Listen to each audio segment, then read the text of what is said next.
Hey besties, welcome back to my channel. Yesterday, an important ruling came down from Louis J. Liman, but interestingly, it wasn't in the case involving Blake Lively. Instead, the decision came from another high-profile lawsuit involving Bravo, Andy Cohen, and former The Real Housewives of New York City cast member Leah McSweeney.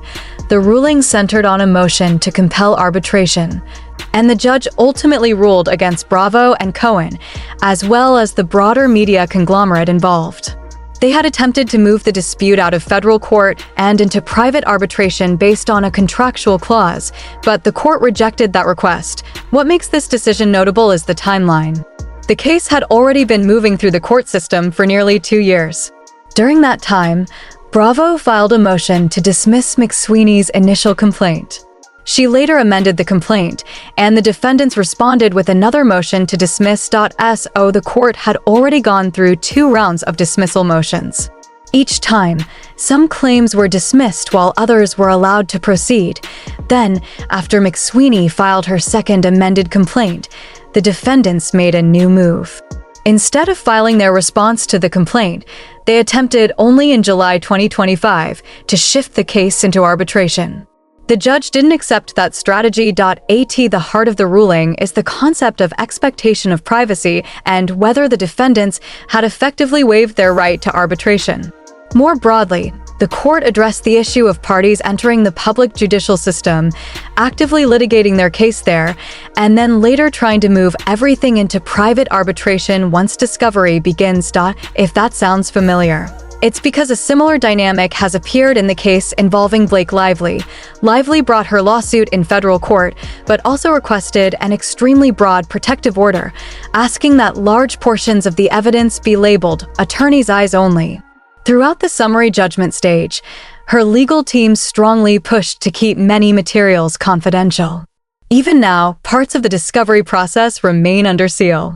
The reasoning in the Bravo decision gives insight into how the judge generally approaches issues of transparency. One major frustration he expressed was that the defendants had already asked the court to address complex legal and constitutional issues, including arguments tied to the First Amendment and the production of reality television content. Essentially, they asked the court to invest time and resources into deciding whether those arguments could dismiss the case. But only after losing those arguments did they turn around and say they preferred arbitration instead. The judge made it clear that this kind of strategy isn't acceptable under the Federal Arbitration Act. A party cannot wait to see how things are going in federal court and then decide arbitration might be the better option. In his view, the defendants were trying to have it both ways, benefiting from the public court process when it suited them, and then attempting to retreat into private arbitration once the situation became less favorable. Put simply, the court said you can't play heads I win, tails you lose. Because the defendants had already used the resources of the federal court system, and because they waited so long to raise arbitration, the judge ruled that they had lost the right to enforce it. That same underlying principle also appears in the judge's comments about sealed records and confidentiality. In the Lively case, he has repeatedly emphasized that federal courts operate with a strong presumption of public access. When evidence is used to support major motions, such as summary judgment, that evidence generally becomes part of the public record unless there is a clear and compelling reason to keep it sealed. He also noted that disputes over sealed documents have already consumed significant time for both the court and the parties involved. Because of this, the judge instructed the parties to work together to determine which information truly requires confidentiality. Certain categories, like phone numbers or email addresses, are commonly sealed. But broader or vague requests won't be accepted. If a party provides only generic explanations for sealing documents, the judge has made it clear he will likely reject those requests and prioritize the public's right to access court records. He also reminded the parties that if the case ultimately goes to trial, much of the material currently under seal could become public anyway. Looking at both cases side by side reveals an interesting contrast. In the lawsuit brought by Leah McSweeney, the plaintiff wanted the dispute to remain in public court, while the defendants tried to move it into private arbitration. The judge refused because that request came too late. In the case involving Blake Lively, the situation is almost reversed. Lively is the one who chose to bring her claims into public federal court, yet she has also attempted to keep substantial portions of the evidence confidential. From the judge's perspective, the principle seems consistent. If you choose to pursue a dispute in public court, you generally cannot shield the entire process from public scrutiny. His rulings suggest that it doesn't matter whether the request for privacy comes from a plaintiff or a defendant. What matters is whether the request is reasonable or whether it appears to be an attempt to avoid transparency after using the court's resources. It's also worth remembering that these cases are being heard in the Southern District of New York, one of the busiest federal courts in the United States. Judges there frequently handle disputes involving major corporations, media companies, and high-profile public figures. Because of that, celebrity status typically carries very little influence over how the court applies its rules. Finally, there's the matter of timing. The arbitration motion in the Bravo case had been awaiting a decision since September, and the judge issued his ruling only now in March. That's roughly 6 months for an 11-page order. In the Lively case, the summary judgment motions were fully briefed in December, and oral arguments took place at the end of January. That means the judge has had only about 6 weeks since those arguments to prepare a decision. Considering that summary judgment rulings, especially in complex, high-profile cases, can run dozens or even hundreds of pages, it's not unusual for judges to take additional time before issuing them. So whether the final ruling ultimately favors Blake Lively or Justin Baldoni, one takeaway seems clear from the judge's past decisions. If you bring a dispute into federal court, you should expect that much of the process and much of the evidence will eventually play out in public view. One thing we know about Louis J.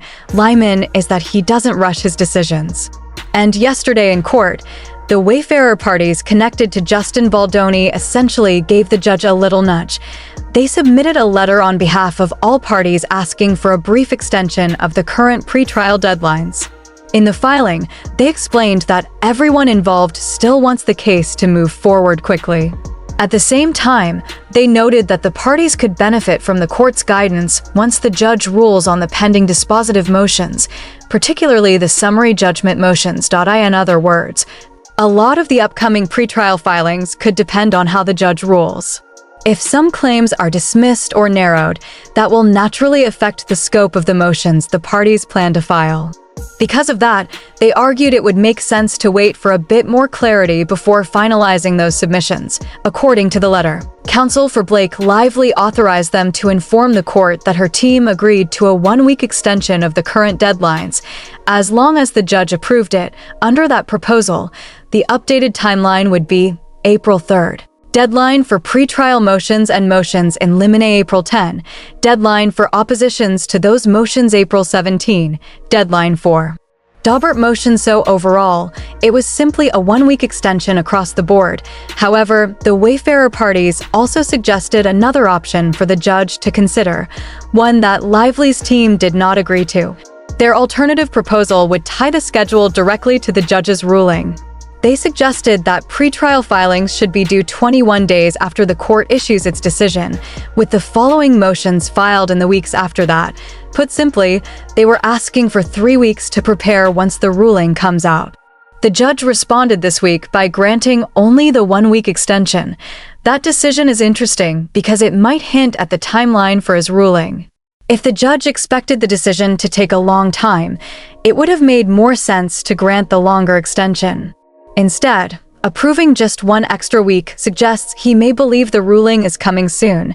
For example, if the judge issued the ruling sometime in mid-March, the parties would still have roughly 3 weeks to prepare their filings before the new deadlines. So the shorter extension wouldn't interfere with that schedule. Because of this, many observers think the summary judgment decision could arrive within the next few days or the next week. Of course, nothing is guaranteed, but the timing definitely makes it seem possible. The extension request almost reads like a polite reminder to the court. Hey, we're still here. We're waiting for the ruling. And the judge's response could almost be interpreted as, I'm working on it. It's coming. Another interesting point is the confidence the Wayfarer parties have shown throughout the case. In multiple filings, whether responding to motions or addressing other arguments, they've suggested that even if some claims survive, they expect the case to be significantly narrowed. That doesn't necessarily mean the entire lawsuit will disappear. But it does indicate they believe their summary judgment arguments are strong enough to remove large portions of the claims. Meanwhile, Blake Lively's legal team didn't actually submit the extension request themselves. Instead, they simply allowed the other side to file it while noting that they consented to the 1-week extension. Their attorneys were not listed as joint filers on the document. That detail has sparked some speculation about how the litigation is being financed. One theory circulating online is that Lively's law firm could be working on a contingency basis. While some people assume large law firms don't take contingency cases, that's not entirely true. Firms like Mannett, Phelps, and Phillips have taken on major contingency matters before.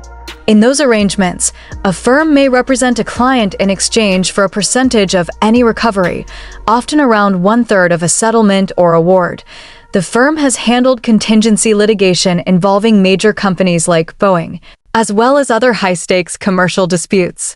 In one case, they represented a foundation connected to Diana, Princess of Wales, in litigation involving the Franklin Mint, which later led to a related dispute that reportedly ended with a $25 million settlement. They've also been involved in contingency cases connected to companies like Gap Incorporated and Banana Republic, particularly in false advertising litigation and other large commercial disputes. Even though it might seem surprising, high-net-worth clients sometimes use contingency arrangements. Large-scale litigation can cost enormous amounts of money, and contingency agreements shift some of that financial risk onto the law firm. If that were happening here, it might help explain why earlier stages of the case involved intense pressure around attorneys' fees, sanctions, and settlement leverage. Those strategies can sometimes push defendants towards settling, but they don't always work, and in this situation, some observers believe those tactics may have backfired. To be clear, there's no confirmed information about the financial arrangement in this case. The speculation mainly exists because these firms have taken contingency risks in high-profile cases before. What we do know, however, is that the judge granted only a 1-week extension, which strongly suggests that his ruling on the summary judgment motions could be coming very soon. And when you look at his recent decisions, including the ruling involving Leah McSweeney and Andy Cohen, it seems clear that he's applying a fairly consistent approach. He doesn't appear to be favoring one celebrity over another. Instead, his focus seems to be on a straightforward principle. If parties choose to bring their dispute into federal court, they should expect the case to proceed under the court's rules, without special treatment. And even if the final decision doesn't completely dismiss the case against Blake Lively, that wouldn't necessarily mean the judge is siding with her. It could simply mean he's applying the law as he interprets it. Now the big question remains: when will the ruling drop? If the signals from this latest extension mean anything, we may not have to wait much longer. Let me know your thoughts in the comments below. Don't forget to like this video, subscribe to the channel if you haven't already, and hit the bell so you never miss an update. Thanks so much for watching. Bye, bestie.